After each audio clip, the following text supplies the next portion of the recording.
This morning, coronavirus contagion, Sydney schools in lockdown as the number of people infected around the country rises. Share market free fall, the ASX takes a hammering in a horror start to trade. We're live with a full market analysis. And Brisbane mourns. Thousands turn out to farewell Hannah Clark and her 3 children. This is 7 News with Angela Cox. Good morning. We start with breaking news. New coronavirus cases have been uncovered at 2 more Sydney high schools. The high schools in the city's north and northwest will be shut down tomorrow, with most students heading home this morning. Health authorities are struggling to contain the contagion as the number of cases rises rapidly. People are now being urged to get tested, no matter how mild the symptoms. Live now to Evan Batten at St Patrick's Maris College at Dundas. Evan, 2 students there have tested positive. Well, Angela, you could say this is the front line as the coronavirus really takes hold in Australia. As you say, St Patrick's College at Dundas, 2 students in Year 10 have tested positive. Real confusion here, though, this morning as parents sort of found out in a very ad hoc way. Some parents got in touch with 7 News and said that only minutes after dropping their students at school, they got phone calls with the students saying, please come back and collect us. Apparently there's been 2 high schoolers have tested positive.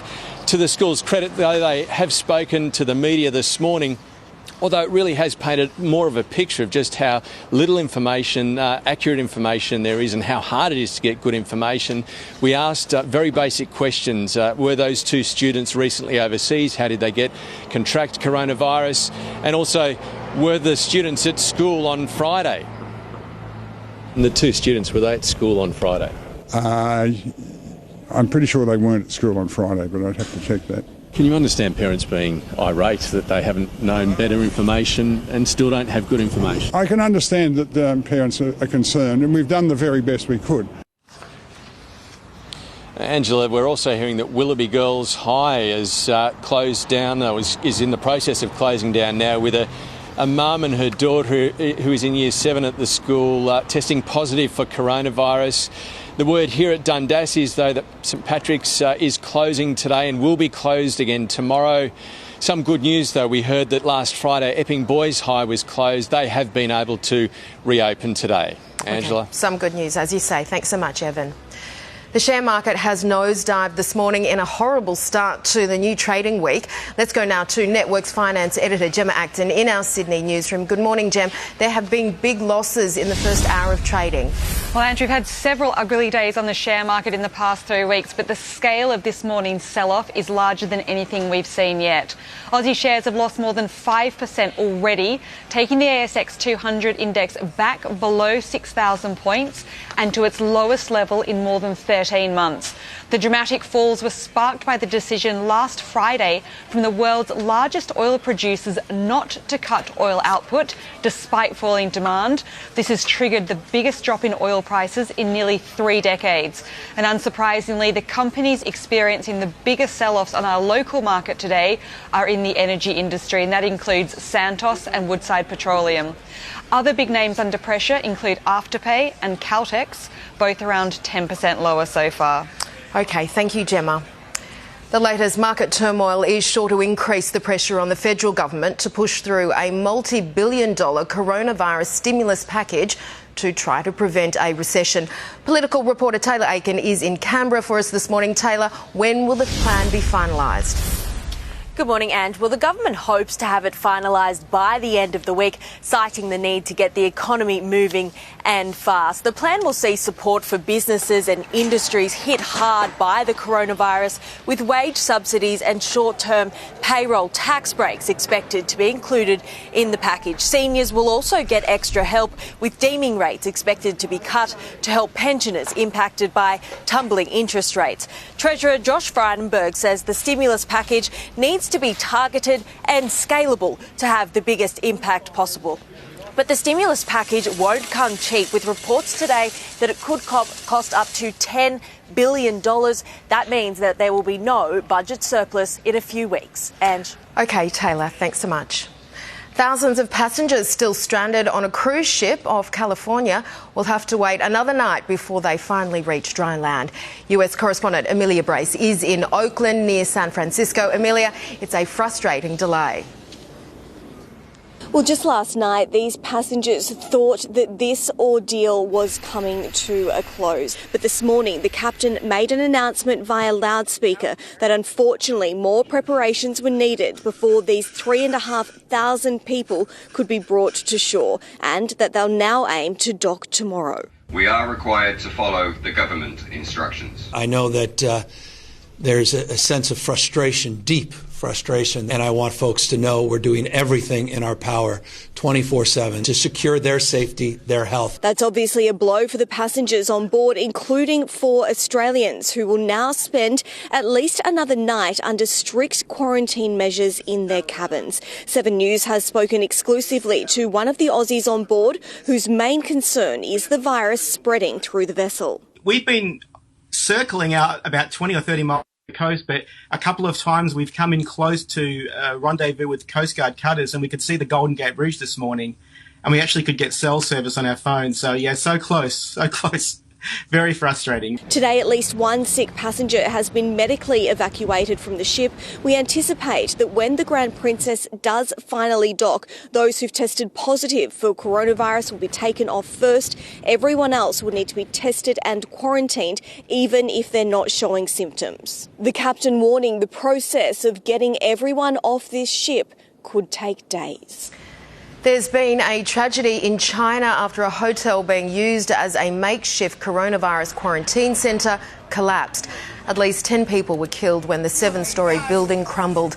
A desperate search is underway for survivors. Across the world, countries are struggling to contain COVID-19. In Italy, cases are soaring. 366 people have died there, and millions remain in lockdown in the country's north. In other news, a horse rider has been killed in a collision with a car southwest of Melbourne. It happened at Conowari just before 7 this morning. The rider, in his 30s, was a strapper for leading trainer Danny O'Brien. He was treated by paramedics but couldn't be saved. The horse suffered minor injuries.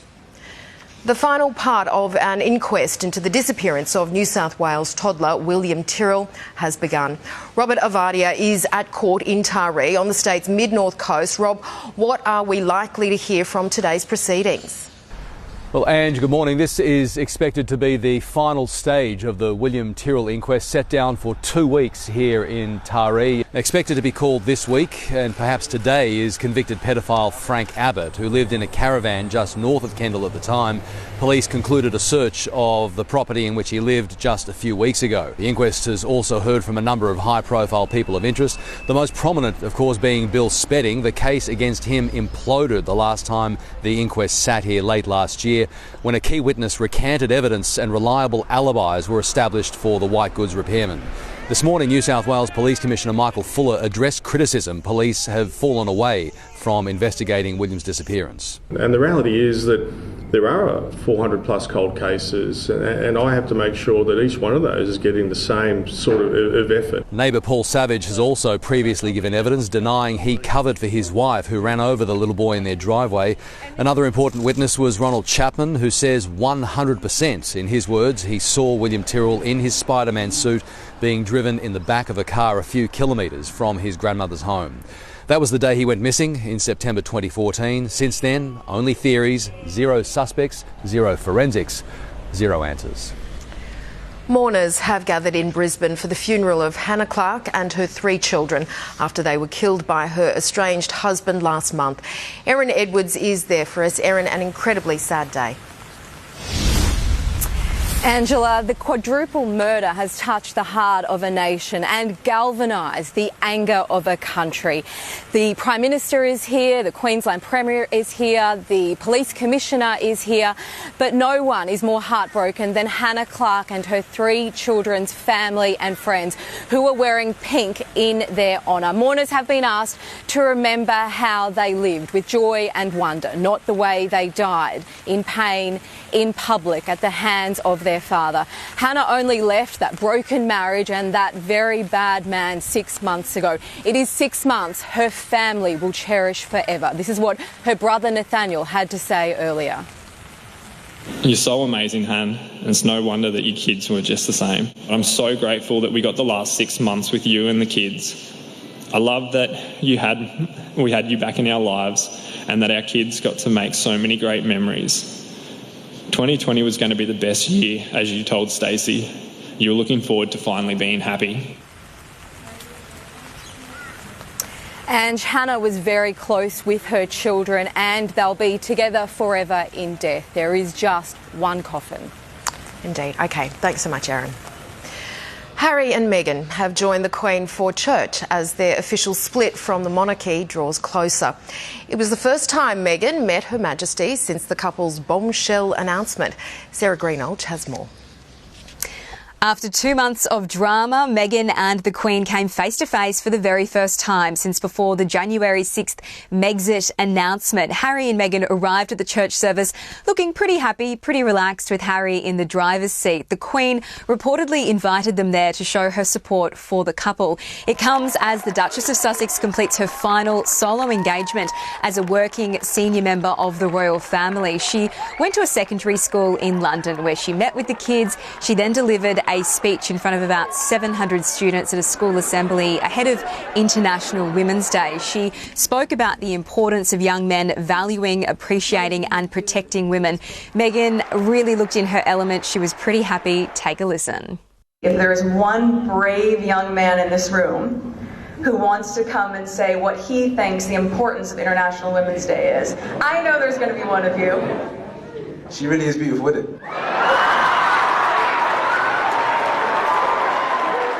That little interaction has received global media attention, and perhaps it's a reminder for Harry and Meghan of what they are leaving behind, what they are giving up here in the UK as they start this self-imposed exile in Canada. But before they do that, they have one final engagement, the showdown at Commonwealth Day service at Westminster Abbey tomorrow.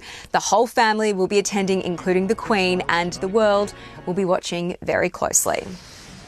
Still to come in 7 News, the big step in the fight for justice for MH17 victims.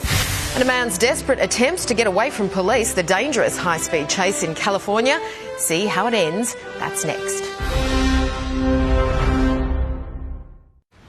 Samurai swords have been used in the robbery of a Sydney service station last night. Two masked men burst into the servo on Henry Lawson Drive at George's Hall just after 9 o'clock, brandishing the swords and threatening the manager. They grabbed cash before fleeing in a black utility that was waiting outside. The manager was shaken but uninjured. The next stage in the fight for justice for the victims of MH17 is about to begin. The passenger jet was shot down by a missile over Ukraine almost 6 years ago.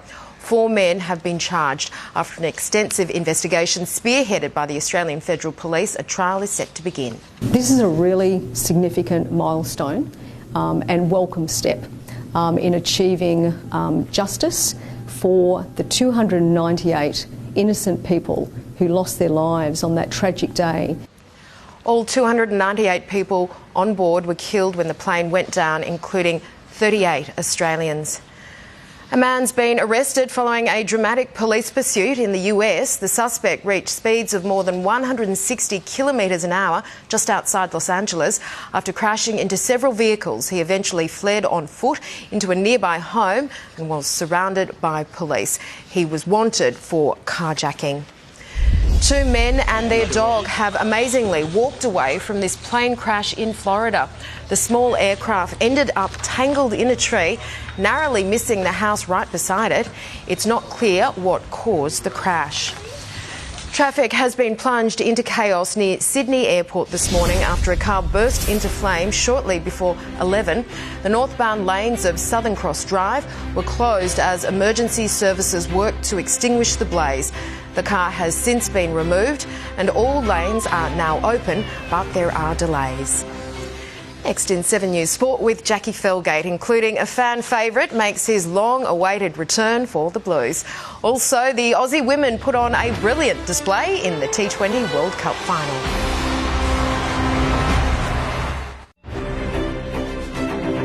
Good morning. In a brilliant display with bat and ball, Australia claimed their 5th T20 World Cup title with a big win over India. With over 86,000 fans cheering on from the MCG, it was the perfect way to celebrate International Women's Day. As one superstar, Perry, began the final with a bang, another could only watch from the sidelines, Elise Perry cruelly missing out through injury. But Alyssa Healy soon showed the Aussies wouldn't need her. Healy's away, Australia are away. The Indians were rattled, dropping both Healy and Beth Mooney. And the openers made them pay. Oh, she hit that fine beautifully. 50 for Healy, and she was just getting started. What a shot that is! When she eventually fell for 75 off 39, Healy couldn't wipe the smile off her face, and neither could her husband, Mitch Starc. Beth Mooney picked up the slack, also reaching a half-century, her unbeaten 78 guiding Australia to an imposing 4 for 184. The Indians' innings got off to a rough start. Oh, gone, isn't she? I think she has. Gone! The Indians' number 3 forced to retire after a head knock. Within 6 overs, they were 4 wickets down with an impossible task on their hands. The Aussies were perfect in the field and kept up with standards right to the final wicket. Moment in Australian sport. I never thought that we would get an opportunity like this in my whole career. I thought maybe in 20 years' time. To put our best performance on the park on the biggest day in our careers is certainly something I'm very proud of. A 5th World Cup in 6 tournaments for an incredible team. The celebrations didn't stop until well after the match, the team joining in on Katy Perry's post-game show for a spectacular end to a spectacular night. James Manton, 7 News. Eddie Betts made his official return as a Carlton player, but the Lions ruined the party in their final pre-season game. Playing in the navy blue for the first time since 2013, it didn't take long for Betts to leave his mark. And Eddie Betts is going to kick the first goal. Back as the Blue, back at Princes Park.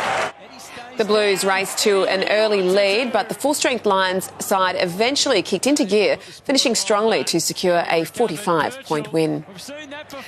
The Perth Wildcats have taken an early lead after a thriller in Game 1 of the NBL Grand Final Series. Jason Tate had Kudos Bank Arena rocking in the Sydney Kings' first Grand Final in 12 years. Xavier Cooks briefly found a way to stop MVP Bryce Rejected Cotton. by Xavier Cooks.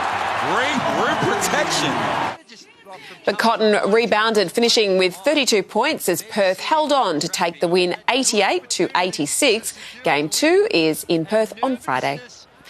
Melbourne City fought off a second-half fight back to beat Perth Glory 3-2. City raced out to a 3-0 lead within the opening 34 minutes, stunning the home crowd. And Melbourne City are having a dream first half in the West. The Glory came out with renewed vigour in the second half, scoring twice in quick succession. The win keeps City secure in second place. And Ange, what a night for our Aussie cricketers. Just sensational. Was sensational indeed. Thanks so much, Jack. Next in 7's Morning News, the national weather forecast with Angie Asmus. Let's get a check of the weather forecast now with Angie Asmus. How's it looking, Angie? And good morning. Well, most of the nation is enjoying a pretty settled start to the working week, with the exception of the east coast here, where rain and showers continue. Checking current conditions now with our weather wall, you'll see a grey picture in Brisbane. Plenty of rain. That's where the heaviest falls will be today. Right now it is 21 degrees. Flying into Sydney, also pretty overcast, but showers will be much lighter, less than 5 millimetres throughout the day. Currently 20 degrees.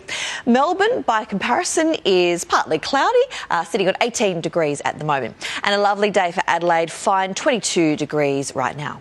Troughs and embedded lows are causing all of that wet weather on the east coast. So onshore winds also just producing the odd light shower over Tasmania, but it's mostly dry in the interior under a weak ridge of high pressure. Tomorrow, more wet weather, especially for Queensland, but you will notice that rain band just starts to contract away to the east, so much lighter falls expected tomorrow.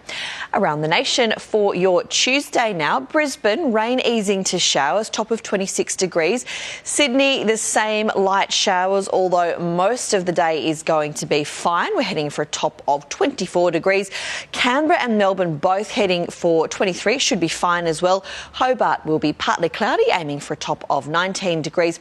It will start to heat up in Adelaide, 30 degrees tomorrow under sunny skies. The heat also continues for Perth, top of 33. That is the latest weather. Ange, more at 4 and 6. Okay, thanks so much, Angie.